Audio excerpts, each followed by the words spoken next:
दृष्टि दोष। तो अगला टॉपिक है हमारा दृष्टि दोष। देखो नाम में आपको पता चल जाएगा, दृष्टि यानी आंख और दोष यानी कमी, यानी आंख में कोई ना कोई प्रकार की जब कमी आती है तो उसको हम बोलते हैं दृष्टि दोष। लेकिन दृष्टि दोष उत्पन्न क्यों होता है? तो क्या होता है कि कभी कभी जो आंख है, आंख क्या करती है, धीरे धीरे समंजन क्षमता जो है, समंजन क्षमता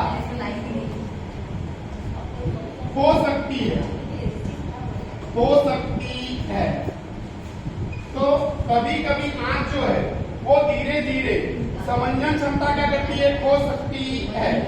तब क्या होता है कि अपवर्तन दोष उत्पन्न होता है, अपवर्तन दोष उत्पन्न होता है, यानी आंखों के अंदर अपवर्तन दोष उत्पन्न होता है और उसी को बोलते हैं दृष्टि दोष।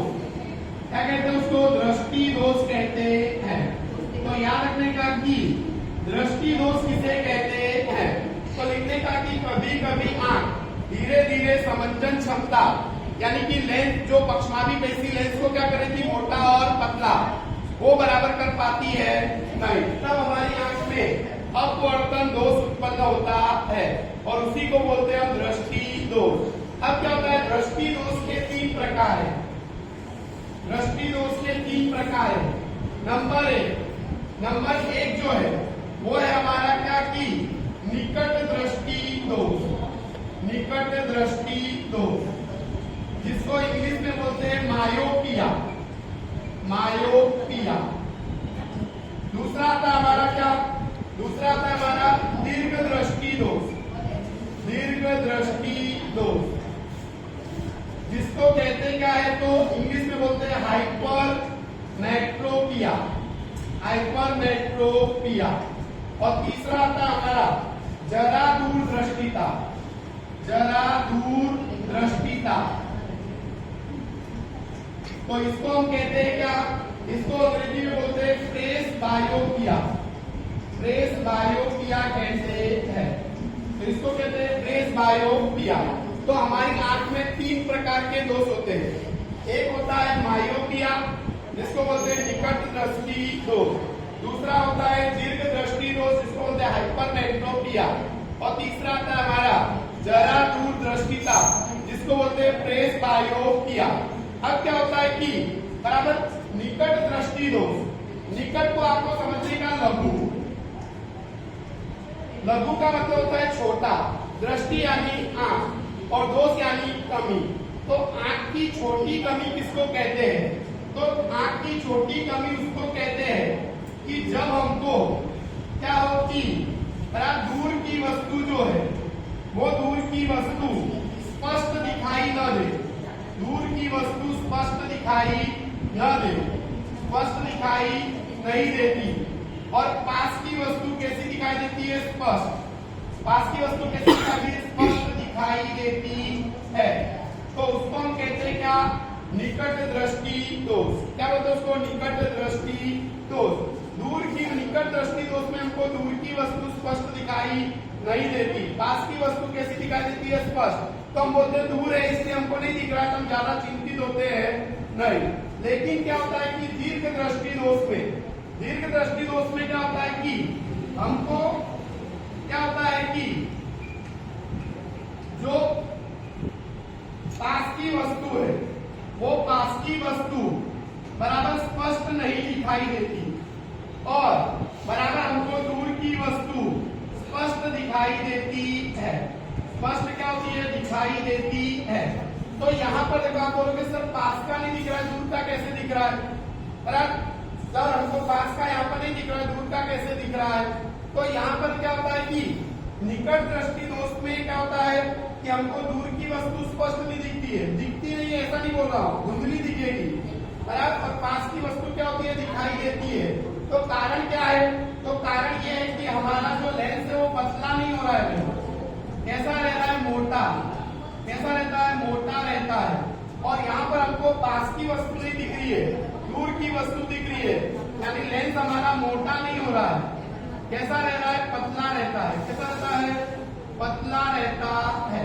कैसा रहता है? पतला रहता है। तो पहले दोनों के बीच में क्या अंतर है कि निकट दृष्टि दोष में हमें दूर की वस्तु स्पष्ट दिखाई नहीं देती, पास की वस्तु स्पष्ट दिखाई देती है। दीर्घ दृष्टि दोष में हमें पास की वस्तु स्पष्ट दिखाई नहीं देती, दूर की वस्तु स्पष्ट दिखाई देती है। अब क्या होता है कि बराबर निकट दृष्टि दोष के अंदर, निकट दृष्टि दोष में क्या होता है कि बराबर हमको दूर की वस्तु क्यों नहीं दिख रही है? कारण कि जो हमारा दूर बिंदु है वो दूर बिंदु अनंत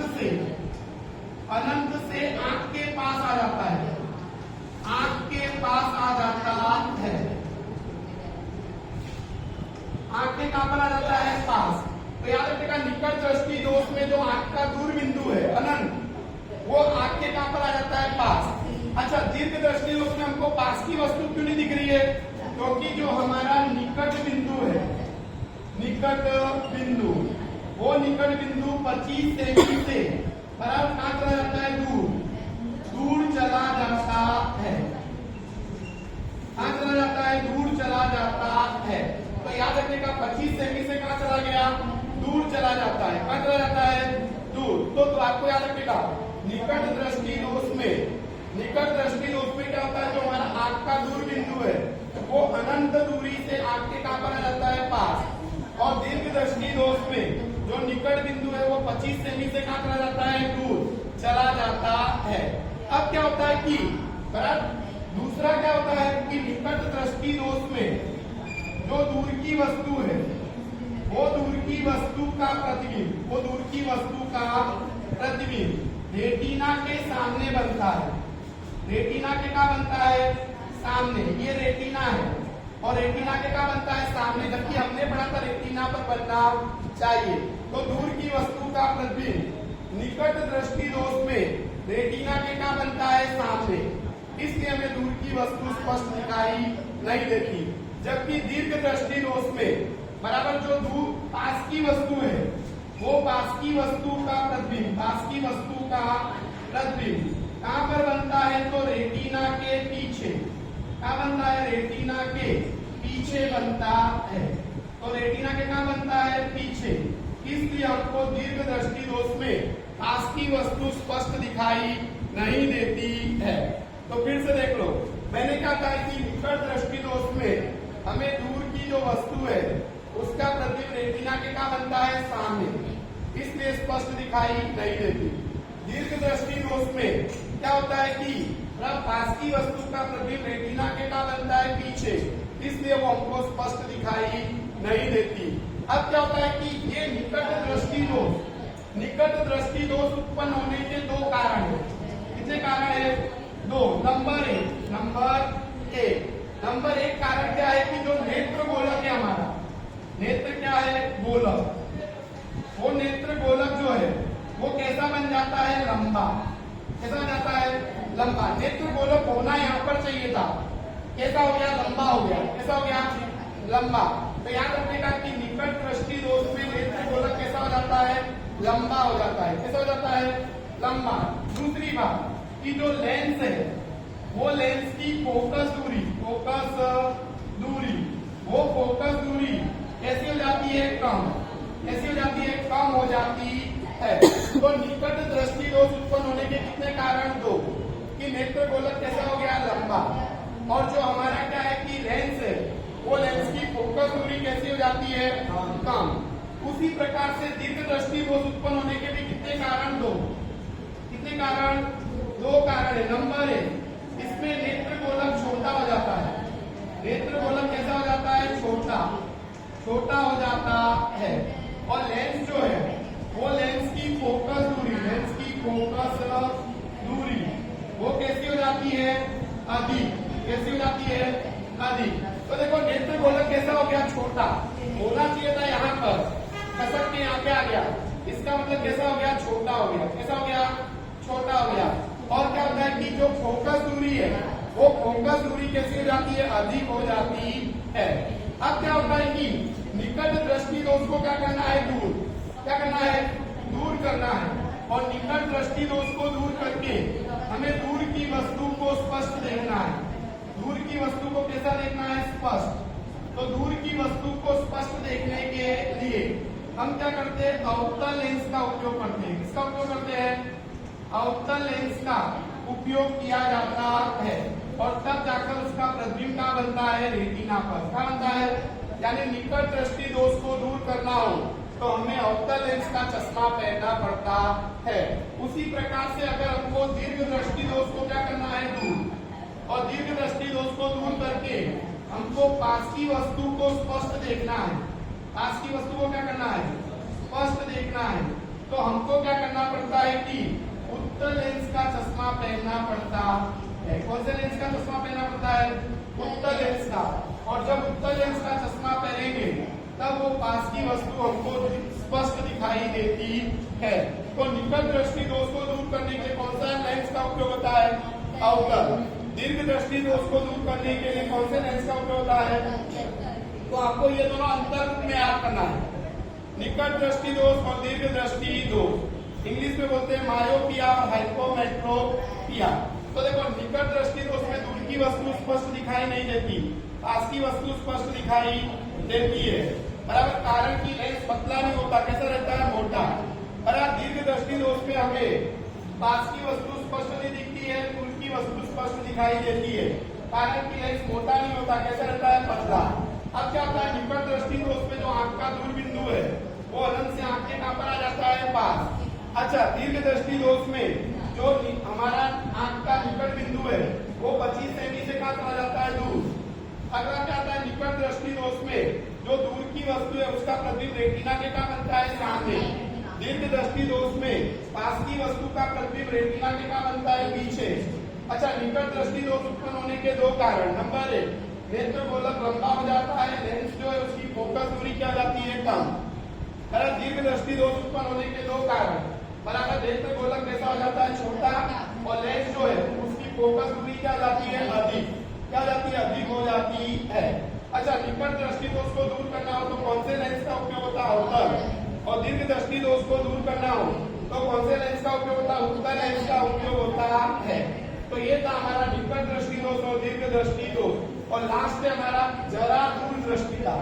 जरा दूर दृष्टिता में क्या होता है कि जैसे जैसे उम्र बढ़ती है, उम्र बढ़ने पर जो हमारी पक्षमादी पेशी है, पक्षमादी पेशी वो कमजोर होती जाती है, वो कमजोर हो जाती है, जिसके कारण समंजन क्षमता में कमी आती है। समंजन क्षमता में क्या आती है, कमी। यानी कि जल्दी से लेंस मोटा पतला हो पाता है नहीं। जैसे जैसे हमारी उम्र बढ़ेगी तो हमारी जो क्या होती है कि बराबर हड्डियां जो भी स्नायु है वो सब क्या होते हैं, कमजोर। उसी प्रकार पक्षमादी पेशी भी क्या हो जा रही है, कमजोर, जिसके कारण आंख की समंजन क्षमता में क्या आती है, कमी। और आंख की समंजन क्षमता में क्या आती है, कमी आती है, बराबर। जिसके कारण क्या होता है कि हमको चश्मे के बिना दूर और पास की वस्तु को देखने में क्या होती है, कठिनाई। याद रखने का कि जैसे जैसे मैंने कहा था, जैसे जैसे हमारी उम्र बढ़ती है वैसे वैसे पक्षमादी पेशी क्या हो जाती है, कमजोर। और क्या होता है, उसके लचीलेपन में क्या आती है, कमी। और लचीलेपन में कमी आती है जिसके कारण समंजन क्षमता क्या होती है, घटती है।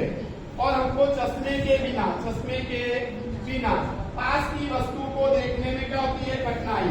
पास की वस्तु को देखने में क्या होती है, और उसी को बोलते हैं जरा दूर दृष्टिता। क्या बोलते हैं, जरा दूर दृष्टिता। यानी कि जैसे जैसे उम्र बढ़ेगी तो पक्षमादी पेशी क्या हो जाएगी, कमजोर। और कमजोर हो जाएगी तो उसके लचीलेपन में क्या आएगी, कमी। और आंख की समंजन क्षमता घटती है, जिसके कारण हमको चश्मे के बिना पास की वस्तु को देखने में क्या होती है, कठिनाई। और उसी को बोलते हैं जरा दूर दृष्टिता। अच्छा, कई व्यक्ति को दूर और पास की दोनों वस्तुओं को देखने में क्या होती है, कठिनाई। तो इसको दूर करने के लिए क्या करते हैं कि द्विफॉक्सी लेंस का उपयोग होता है। द्विफॉक्सी लेंस का उपयोग किया जाता है। अब द्विफॉक्सी लेंस को बोलते हैं बायफोकल लेंस। बायफोकल लेंस वाले व्यक्ति के चश्मे के कांच के बीच में लाइन होती है। ऊपर का भाग होता है अवतल और नीचे का भाग होता है उत्तल। नीचे का भाग क्या होता है, उत्तल होता है। तो अगर हमको जरा दूर दृष्टिता को दूर करना है तो कौन से लेंस का उपयोग करने का? द्विपॉक्सी लेंस का उपयोग किया जाता है। और ये द्विपॉक्सी लेंस में ऊपर का भाग अवतल होता है, नीचे का भाग उत्तल। अभी वर्तमान समय में इन सारे दृष्टि दोष को दूर करना है, चश्मा हमको पहनना है नहीं, तो हम कॉन्टेक्ट लेंस का उपयोग करते हैं। क्या करते हैं? कॉन्टेक्ट लेंस, अथवा तो लेजर सर्जरी कराते हैं। क्या कराते हैं? लेजर सर्जरी कराई जाती है।